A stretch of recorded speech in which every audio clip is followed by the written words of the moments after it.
Hello everyone, welcome back into this channel, and today I want to share the tutorial how to send or how to share files in a Google Chat. So first thing we have to do is just go open the Google Chat application. If you have no idea the icon of the Google Chat, this is the icon. It's like a chat icon with a green color, and then you just need to go click it.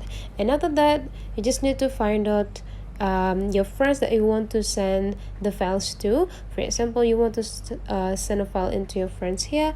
Now you just need to do is just go click this plus button, and you have to remember where exactly you save the files. So if you save the files in a drive, so means that you just need to go click drive. But if you already save the files in your device, you just need to go click files. Okay, now the next thing you have to do is just go click the files that you want to send to. For example, you want to send this and this, and after that you just need to go click open, and all of those file is already like attached into the message, and just need to click send.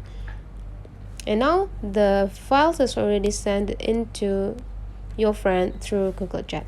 That's all the way how to send files in a Google Chat. So if you find that today's tutorial is useful for you, don't forget to subscribe into this channel.